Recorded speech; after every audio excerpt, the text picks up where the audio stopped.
Hello, I'm Tim Shoebridge. Welcome to this video, the subject of which is nothing to do with that keyboard whatsoever, but it kind of is.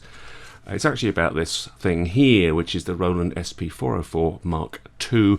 I will try and explain why I just played a little bit of a patch on my Yamaha motif in a minute.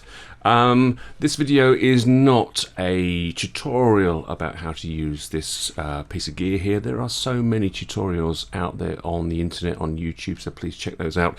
It's also not an in-depth review of this either. There are plenty of those out there on YouTube. What this video is going to do, or try to do, is explain why I bought this SP-404 Mark II, what I'm trying to use it for, and whether that has worked for me or not. Maybe it has, maybe it hasn't.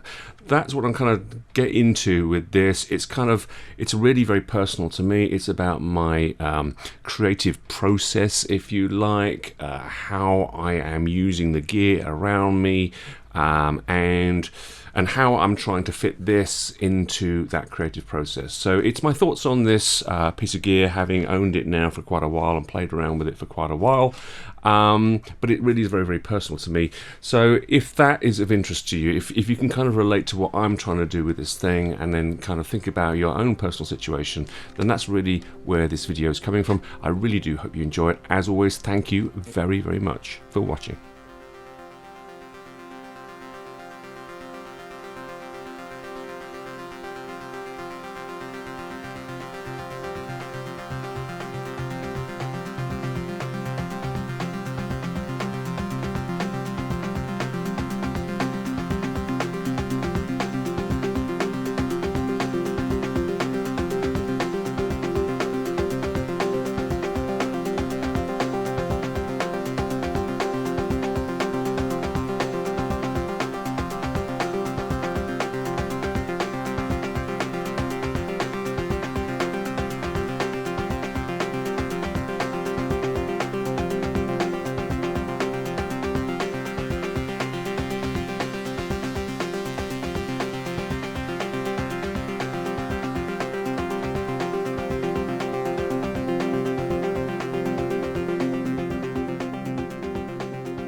That was the sound of the Utilise Andromeda, a lovely sound. I've actually got it switched off now because I don't want to wear it out. But what's going on? Why do I keep playing you synthesizers as opposed to playing this thing here? Well, this is the point in the video, and I'm going to try and get through it as quickly as I can, but this is the kind of the backstory. This is the reason why I've bought this device, shall we call it, instrument. I've been sort of semi-professionally writing music, creating music, writing music and recording music for the last 23 years. It was the year 2000 when someone actually said to me, I'd like to buy that piece of music you've just written. So that was the turning point for me when I started to take writing music seriously for the first time. I started to put together a home studio, and I centered that home studio around one single piece of software, and that software was Steinberg Cubase.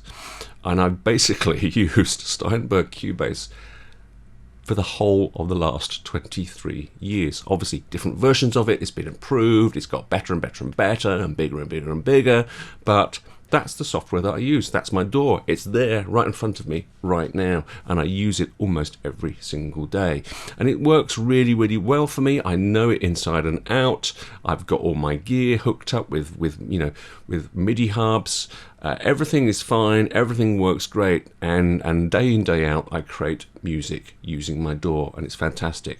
But I think for the last 3, maybe 4, 5 years, I've been trying to think of alternatives to using my DAW to create and write music, and there are a couple of basic reasons why. Now, the first reason is, and that's what I was trying to show you by playing the Andromeda and my motif, both of those were playing a single patch, which was a sequence patch. The Andromeda was playing a layered patch, actually 2 layers. Each of the layers had a little very simple sequence in, but a different length sequence, so there was kind of little polyrhythms going on there with that patch. And with the motif, it was a sequence patch again. It wasn't playing different notes, but it was a modulation patch. It was giving that kind of rhythmic, synchronized, pulsing kind of sound. And I just don't sit down with my gear and use the sequences that they've got inside them.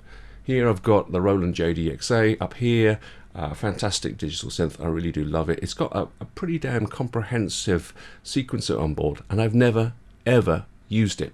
I just don't use it, and the reason why I don't use it is because I have my DAW in front of me, switched on and running, and that is a powerful sequencer. So I've realized over the years that I'm not utilizing all of the capabilities that my gear has got. I'm not sitting down and noodling and creating patches that are sequence patches, and I think that I'm definitely missing out creatively as a result.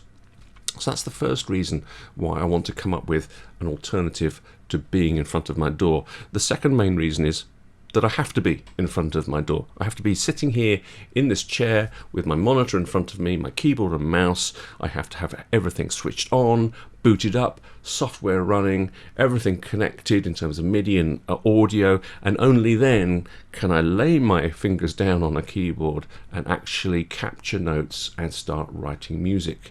Everything has to be set up and ready to go before I can do this. And that means I'm missing out on so many opportunities, having an idea in my head and I'm not sitting here and everything isn't switched on, and I can't capture those ideas. Now, over the last 3, 4, 5 years, I bought loads of different pieces of gear to try and see if I can capture ideas away from this chair, away from this room, and away from this building, and I've had kind of mixed success at doing so. However, I've never really ended up capturing an idea and then seeing it all the way through to being a finished song. And only quite recently have I actually achieved that in a way that I thought was good enough. And for me, the piece of equipment that kind of enabled me to do that is this. It is the SP-404 Mark II. So that's my backstory. That's why I've got this in my hands, and I'm going to be showing you now a very specific process that I went through in order to create a track, which I will play at the end of this video. It's going to be featuring the SP-404 Mark II, but this is just a sampler. It doesn't actually create any sounds itself. It just samples them and then sequences them. And so I'm going to be showing you one other piece of gear, a very simple little piece of gear. Again, it's by Roland. This is like the Roland show today, isn't it, with the JDXA behind me. It's this here. It's the MC-101 little groove box from Roland. Now, what both of these pieces of gear have got in common, apart from being by Roland, is they are battery powered. I can take them anywhere I like and create music with them. I've had the MC-101 for quite a long time, for longer than the SP-404. The video is going to feature both of these, how I create ideas initially on the 101, how I've then kind of transformed them onto and transferred them onto the sampler, and how I've ended up creating a finished track as a result. That is what is coming up next.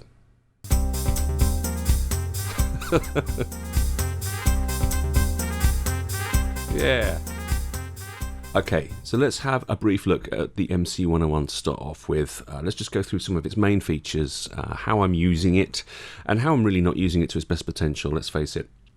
Now, I've already, said that I really love this thing because it's so small, compact, portable, battery-powered, etc. That's one of the main reasons why I love it.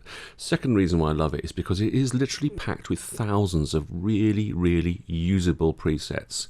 Those presets are organized in categories. So we have things like synthesized bass, leads, pads, poly key sounds, sounds for sequencing, those little stabs and plucks, that kind of thing, pulsating sounds, hits, effects, synthesized brass, pads. So we've got specific category for bell kind of pads, and then we get into the more traditional stuff. We've got acoustic piano sounds, pop pianos, electric grand pianos, electric pianos, you name it, organs. Then we get into kind of orchestral kind of stuff.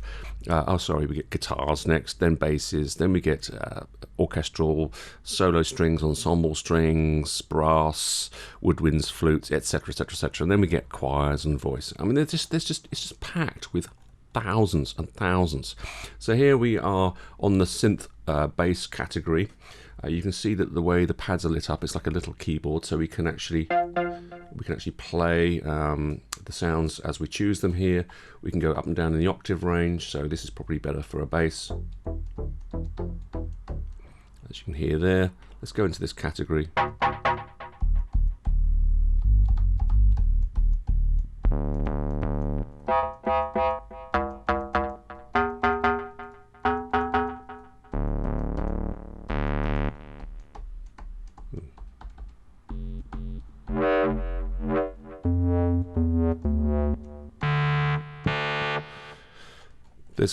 There's hundreds in here, all sorts of weird and wonderful sounds.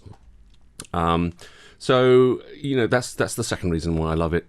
The sounds that you've got here, the presets that you've got here, there's something here for everybody, I think. Hopefully there is.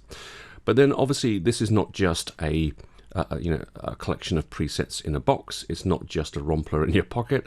It's actually a groove box, and so it's got sequencing capabilities. It's a 4-track sequencer. And the sequencer is very, very Roland. It works the same as, you know, pretty much any other Roland product in terms of how you do sequencing. It's a powerful sequencer. There's a lot going on there. It's very easy to program it, and that for me is a recurring theme as to whether I get on with something or not and use it. This is easy to program, I have to say. Now, let me just sort of like move forward a bit and try and kind of explain how I fell into using this box and how I end up using it. So we have our 4 tracks. You can build up a sequence of whatever length you want to, so the lengths of the sequences between the tracks can be different. You build up a sequence and you apply a sound to it. Now those sounds can either be drum kits, or they can be what Roland call tones, which is the presets that we've been going through here. These are tone presets. You can play them and record them in real time using this little keyboard here. You've got quantizing options as you do so, or you could hook it up via MIDI to your own MIDI controller and record using that MIDI controller instead, or you can do step sequencing and you can record each step individually. All of these things work fine. I have no problems with that at all. These pads are, for me, difficult to play. Certainly while we're doing this recording, this video, it's difficult for me to play while it's up on a stand like this. But in general, I don't have any qualms about this. The sequencing works absolutely fine. Let me show you how I have been sort of like using it. You know, when I come to this little device, I'll go to track number 1. I'll turn up the volume here with the slider. I'll choose a sound that I think sounds quite cool, and I'll muck about with it with a little keyboard here. I'll come up with a little sequence, and then I'll end up recording it. And so this is what we get here. This is just an example. You can hear there's some effects going on there as well, a bit of reverb and delay. So I get a little bass riff going on. Okay, that sounds okay. What do we do with it next? Okay, so let's choose another track. And I will choose a different sound, play around on the keyboard, get something that I like, and then record it as its own sequence. And I'll introduce it like this.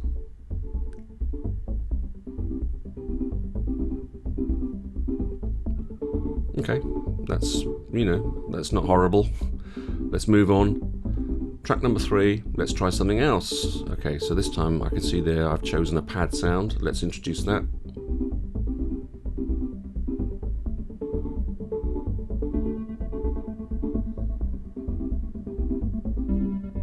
Just playing one note at a time. Okay, that's fine. We've got 1 track left, track number 4. What am I going to do with track number 4?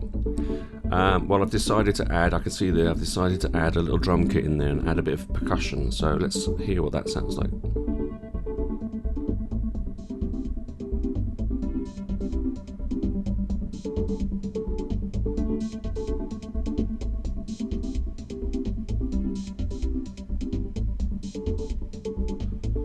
You know, that's pretty harmless. I mean, it's not the most groundbreaking, you know, composition I've ever come up with, but it's a start. I mean, that's the idea, right? It's an idea. It's coming up with an idea, and then let's see where we can take it. Let me play you a few other of these little things that I built up. Literally, I've built up loads of them over the last couple of years. I'll play you a few other examples of the kinds of little ideas I've been putting together with the MC-101.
Where can it go from here?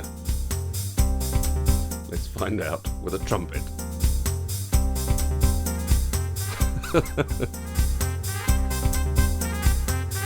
Yeah.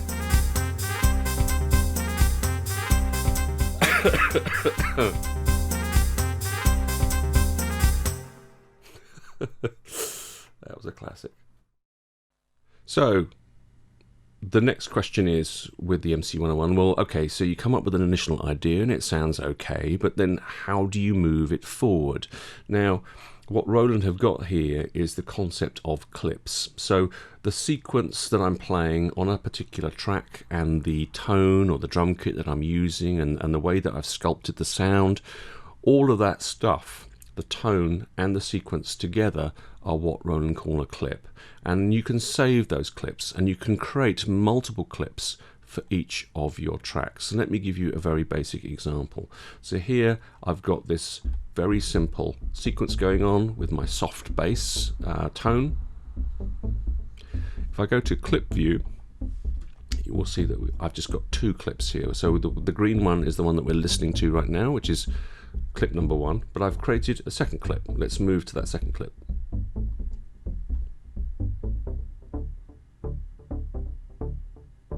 Very slight variation, slightly different sound to it, and obviously it's a different sequence. You'll notice that when I flip between these clips that it actually cues them up and it introduces them at the right time when the current clip is finished. So it's really geared around real-time performance.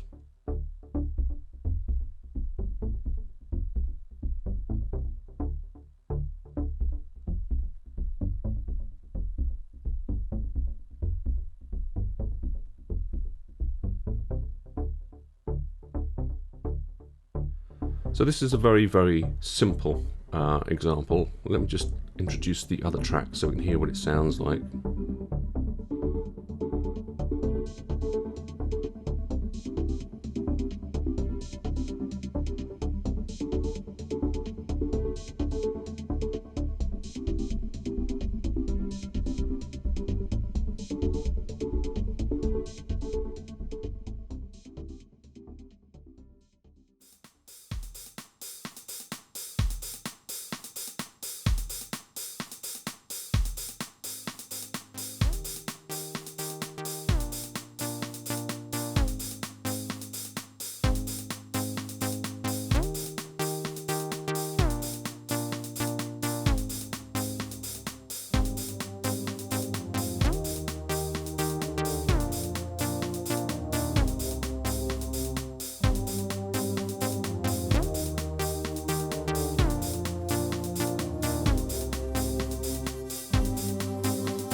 So many of my ideas just don't go anywhere, and they just kind of sink, and some of them swim, some of them do go somewhere. This is one example of an idea which I ended up deciding to take further forward. Now, I couldn't take it any further forward personally on the MC-101. I tried different clips, tried sort of like evolving it, and I got a few ideas going, but I really couldn't make it go any further, constrained to this one single box, this one single MC-101. And that's where the SP-404 Mark II really helped me, liberate me, enable me to take it forward. And that is what we're going to talk about next.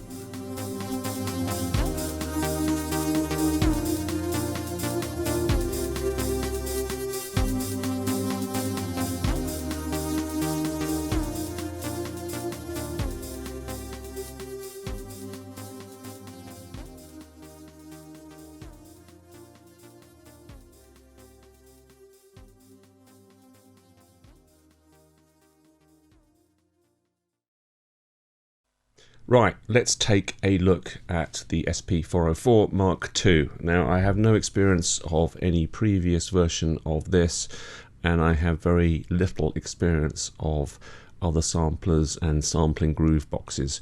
The main decision for me to buy this SP-404 Mark II was because it is simple, it's straightforward, it's incredibly intuitive. That obviously means that it is not the most comprehensive or deep instrument out there. There's going to be limitations, and we'll end up talking about those towards the end of the video. But for me to just get started, just get started, it's simple and straightforward. I'm just going to sort of like skim through the main aspects of it. There are so many videos out there about this thing. Honestly, check those out if you want to really know how it works. But fundamentally, it's a sampler. It does come with some demo samples and some demo songs, if you like, on board. But other than that, you're going to have to sample everything yourself, put all of your sounds that you want into it. It's a very, very simple process to do that. It really is very, very intuitive. I really like it. You know, one thing it's got, which really a sampler has to have, is it's got sort of pitch shifting and time stretching algorithms to be able to sort of like make sure your samples are you know, can be put together and used together. So that's really cool. Basically, every pad ends up being a sample if it's lit. So You can see all of these are lit. I've got samples against every single one of these. And there are, obviously there's 16 pads here, and then we've got 1, 2, 3, 4, 5, 10 banks. So that is 160 samples that you can have here. Now, if I go to this one here and play this one, that is the drum loop off of that MC-101 little song, little sort of idea that I played earlier. If I go here, or here, you'll hear this, you might recognize. That's the slidey sequence. And then the, so there are 4 tracks in total. The other 2 tracks were kind of chord pad sounds, and they are here. That's one of them. And here's the other one. So those 4 tracks on the MC-101, or those 4 clips, which is what they actually were, those 4 clips on the MC-101 take up 4 of the pads, 4 out of the 160 pads that are available to you for a single project in the SP-404 Mark II. So, you know, I've suddenly gone from just a choice of 4 things to play around with to a choice of 160 things to play around with. So that's really sort of where I go with the SP-404 Mark II. First thing for me to do is to capture, to sample into it the clips that I'm interested in, and then it is about gathering more and more samples that I think could work. A lot of those are going to be melodic samples. So if we look here, these are all the rhythm samples. This is the drums. I've got loads of other drums that I've captured here.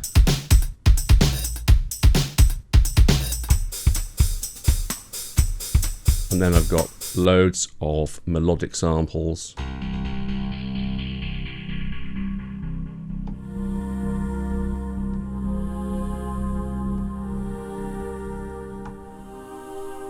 Playing individual chords and capturing those as a sample.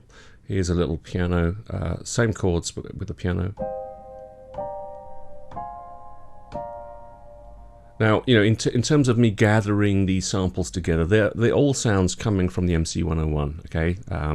There's no other synthesizers being used, but obviously I could use anything. I could use any other synthesizers, capture any other samples I want, mangle them how I like, capture them on here. So for me, this process is about gathering together samples that could work together. And so there's 2 requisites or prerequisites for me in terms of what I'm gathering together. I'm gathering together samples, if they are melodic, I'm gathering them together so that they're all in the same key, so that I can play them together if I want to. So for example, if I play these chords, then these piano chords go with it. It's about to finish, I'm going to start it again. Right. They're all in the same key, so they work well together. And if they are, you know, in any way rhythmic, or there's any note changes, then I make sure that they're in the same tempo. Now, obviously, if I wanted to create a really comprehensive and interesting song, then I would choose different tempos and different keys, and I'd mix and match. But that's a bit advanced for me. I'm trying to just go with the same key, same tempo. Now, how you end up capturing your samples into the SP-404 Mark II and make sure they are in exactly the same tempo. Now that is actually a video all of itself, and I will put together a video that explains how I do it, because it is a little bit involved, it is a little bit sort of technical, and I think it's really kind of outside the scope of this video, but it is something that you can achieve. It's just not going to do it for you magically. You're going to have to take a few steps to make sure that your samples are perfectly in time. But that's what I've got here. Now, as you can see, these are all one shots, right? Even the drum kit, it plays and then stops. So you can actually just loop it. Now I've touched that pad. Whatever I do up here is corresponding to that pad, so I can loop it. And now it's going to keep on going until I turn it off. So I've looped that one. Let's loop this one. Let's loop that one. And let's loop the chords as well. this one. When a pad is not looped, you can't stop it. You play it and you have to wait for it to finish. You can press this multiple times and shut everything up. It turns everything off. But as a general rule, a one-shot sample, you just have to wait for it to finish by itself. But when you loop a sample, tap it once to start it, tap it again to stop it. That's the difference. So now I've looped these things, I can recreate exactly what I had going on the MC-101 before. So we can get this one going. If we can get this one going, if I tap it at the right time.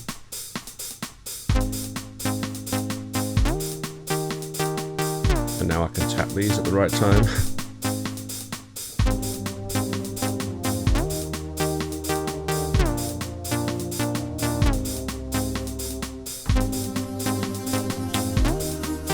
There I've recreated what I had going on my MC-101.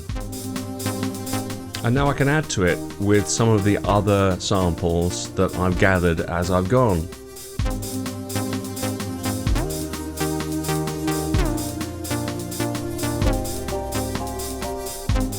Like that.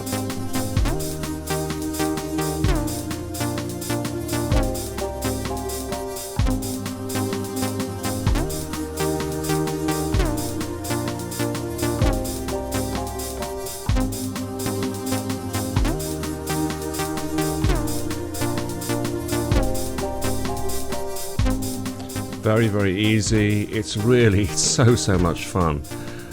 You know, and this is where the SP-404 Mark II takes over in terms of the creative process for me, because the MC-101 is creating those little nuggets of sound, and the SP-404 Mark II is where I am trying out different ideas and building kind of, you know, in real time basically. Just loop stuff together, try stuff out, and figure out how I want to build my song. Now obviously tapping away like this only gets you so far. The more complicated the song is that you're building up, the more tapping you're having to do, and flicking between all these different banks of samples and triggering them at the right time can be extremely challenging. So that's where patterns come in, which are sequences. So here what you can do is you can actually, for each of these pads, and again you've got 160, you've got 10 banks of 16 pads, so that's 160 slots to store a sequence. A sequence is basically the device recording your tapping on these samples. That's basically all it's doing, is recording when you tap. And you've got all kinds of quantizing options that you can apply so that you don't have to be incredibly precise when you're tapping on all the pads. But that's what you do, is you end up building little sequences to create little sort of like snippets of a song, and then you can chain your sequences together the same way that you can chain clips together in the MC-101. And so it's a really fun way of building up a song, but there are some limitations. Okay, so what are these limitations of which I speak? You could kind of say, well, you get what you pay for, right? This is not the most expensive sampling groove box in the world. It's not the most deep, it's not the most comprehensive.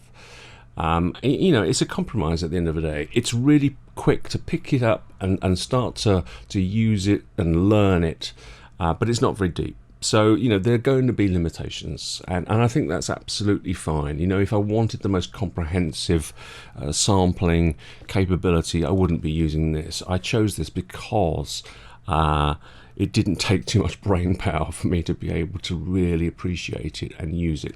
But let's go on to these limitations. I've made a list. It's not the most massively long list, but let's get through it. Let's talk about patterns and song mode. There is no song mode. Patterns are like samples. You tap on a button and they play, and then you tap them and then they stop. And you can queue up that after pattern number 1, pattern number 4 will play, but you're interacting with it. It's all interactive.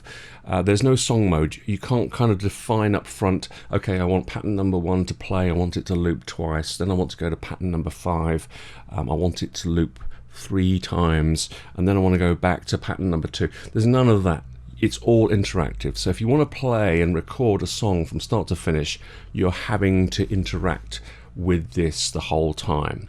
It would be really cool if patterns could actually trigger other patterns. That would really make things so much easier to deal with, and kind of semi-automate what's going on, but they don't. They can only automate the triggering of samples, not other patterns. It would be really great if they could, but never mind.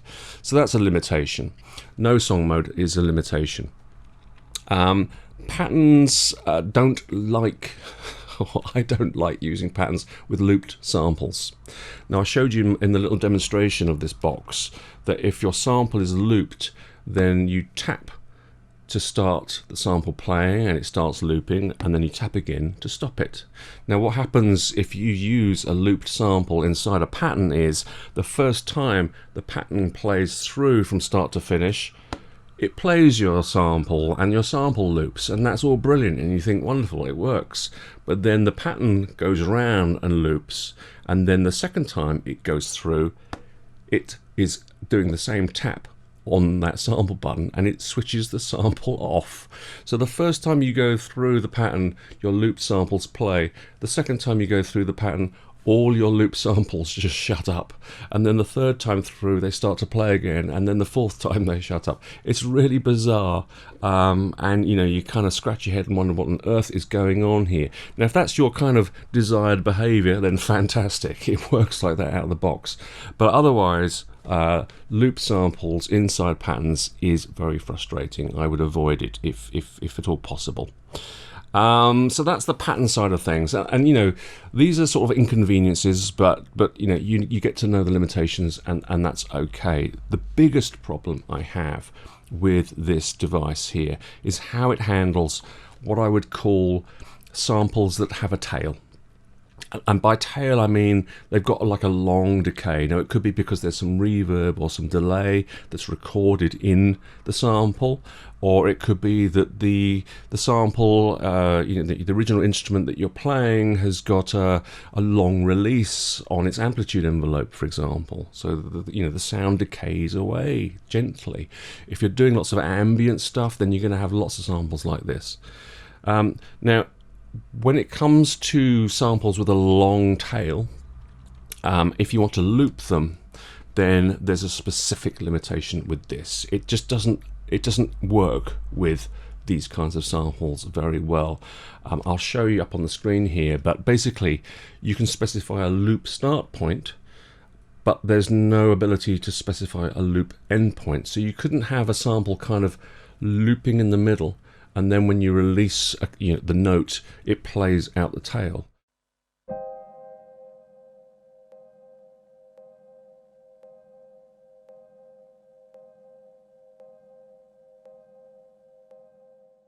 There is no tail.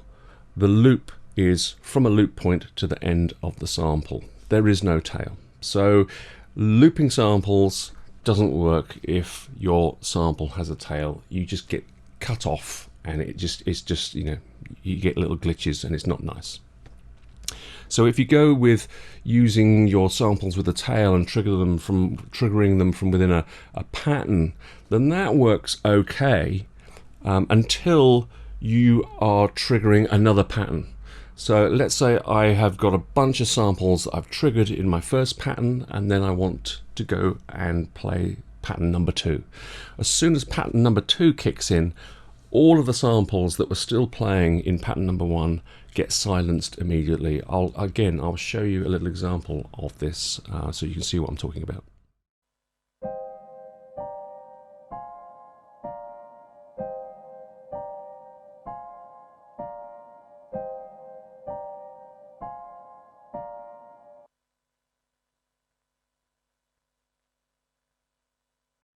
It's this second problem. It's this how this handles samples that have a tail that really, for me, were a bit of a problem.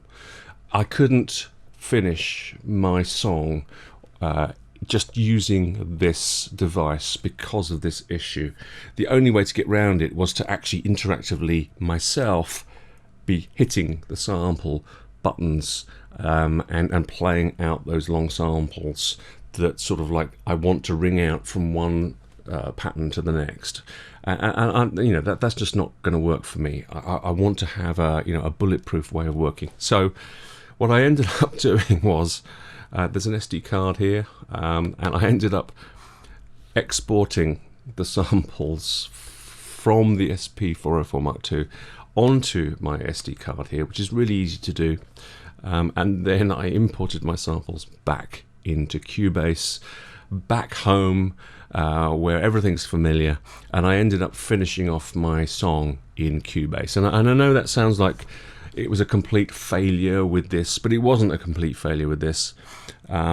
What this did for me was to really help me visualize the song that I wanted to create. It helped me figure out all the different options, or how to put the song together.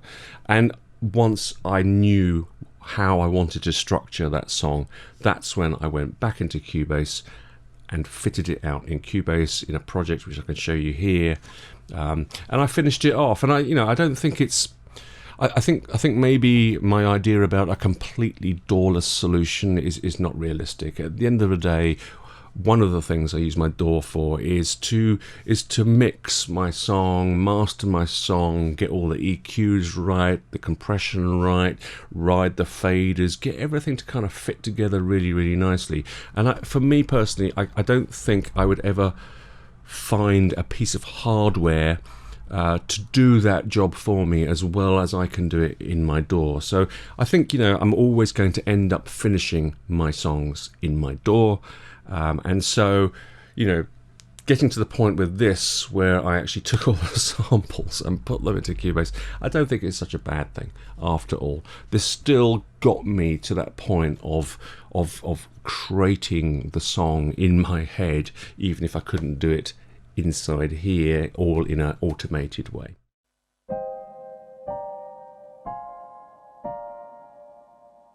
So that's it. I'm going to play you now the track. It's actually not going to be in this video. I'm going to leave a link, which we'll see at the end, and in the description below. I'll leave a link to it so that you can listen to the track. It's 6 minutes long. It's a long track. And one of the things I haven't really mentioned is, as well as those MC-101 samples that I brought into here, I brought into here also, because I brought it back into my DAW actually, I started to think about adding more instrumentation, some guitar samples from my Motif keyboard, and I actually started to think about bringing in some completely different samples that I recorded elsewhere.